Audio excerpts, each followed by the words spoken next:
What's happening, y'all? I'm sitting here with one of my long-term clients, Andrea Durham, Hey. and we are gonna do a little bit of a testimonial, if you will, about our credit repair services.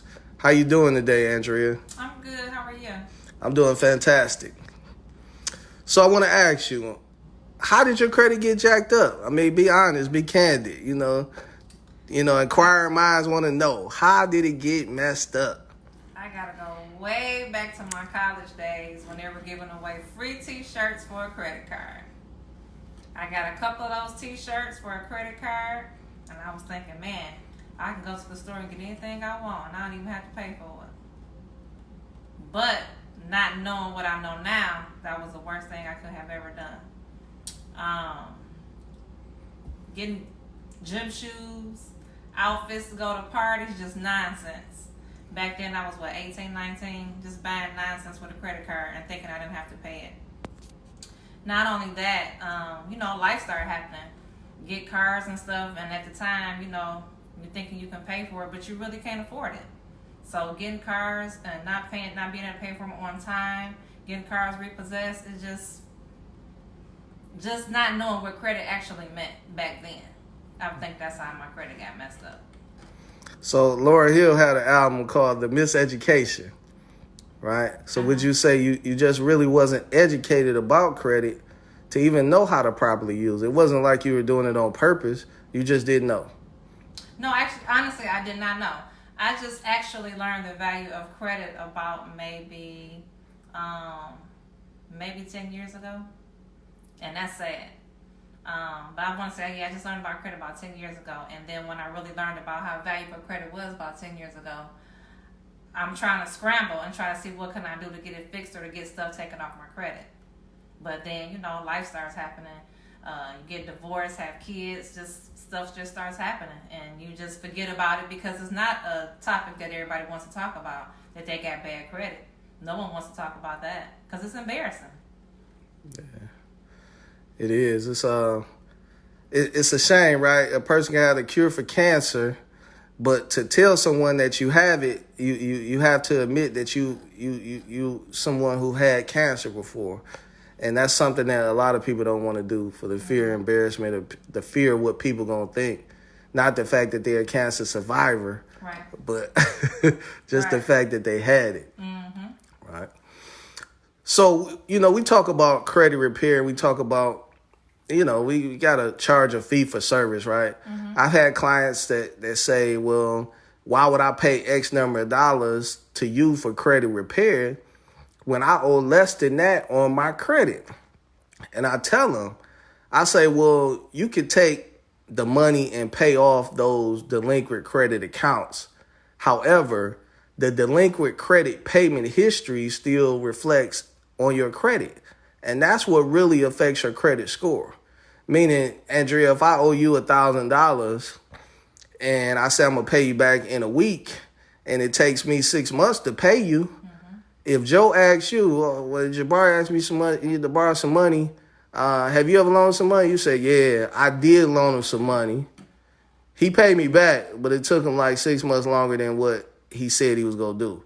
So if I was you, I wouldn't loan it to him because he does not pay as agreed. He doesn't pay on time as agreed. Yes. That's the thing. Paying on time. Because So a lot of us think, I'm sorry not to cut you off, but a lot of us think, well, if I pay it before the month is out, I'm good. But that's not how it works. You have to pay it on time. And when you pay it on time, it affects your credit score. That means you're in a positive credit with all three bureaus and with the company. But when you pay it before the month is out, it's late. They putting that on your account in 2.2 seconds. That is late and it was not paid on time. Andrea, were you skeptical about paying a fee to get your credit repaired? Paying us a fee to get your credit repaired. Were you skeptical? And I'm going to say yes, because a lot of people promise that when you pay this fee, you can get this done. And I just was kind of skeptical because I'm like, okay, well, wait a minute. A lot of people say that and they halfway do a job, they don't finish, or they don't do what they said they're going to do. But at the end of the day, I really had to realize that you can't put a price tag on anything when you're investing in yourself. To invest in yourself is like one of the best things that you could possibly do. And to invest in yourself to get your credit together, that's like mind blowing, because when you got good credit, you can walk into the bank, you can walk into anywhere with your head held high, and they know that they can help you instead of saying, okay, well, here, look at this and get back with me. No, they're going to sit down and actually help you instead of shooing you out the door. That's a good feeling to have, man. It's a very good feeling to have. All smiles, a good feeling to have. So that leads to my third and final question, Andrea. How is your self-confidence when you have good credit versus when your credit is terrible, jacked up for the flow up? How do you feel about yourself? I feel good. All smiles, I feel good. Like I said, I feel like, well, as a business owner, I feel like it's important to have good credit, because a lot of times as a business owner, as a business owner, things break. We may not have a lot of cash on hand, but when you have good credit, you can walk into a bank and get a line of credit to help your business out.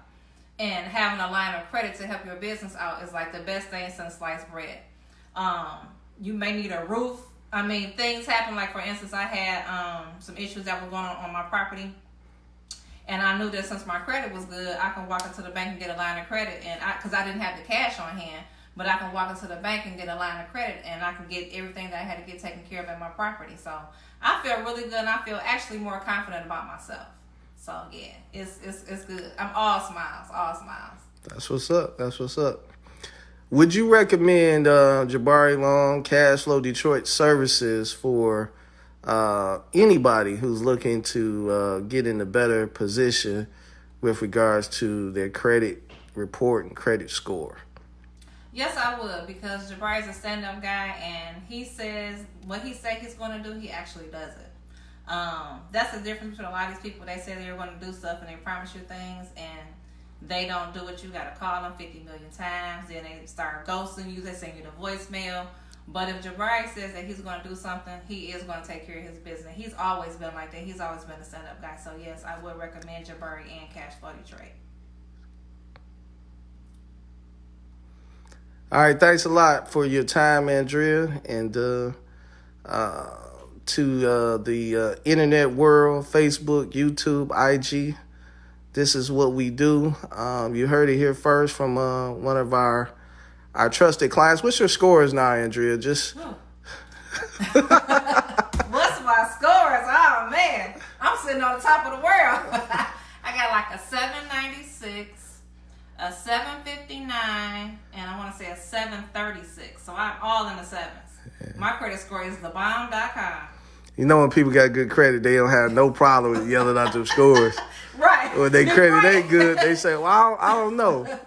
Before I used to be like, oh, dang, I can't remember. I don't know. I got to look and never look. Right. But yeah, it's thebomb.com now. That's what's up. All right, y'all. We out.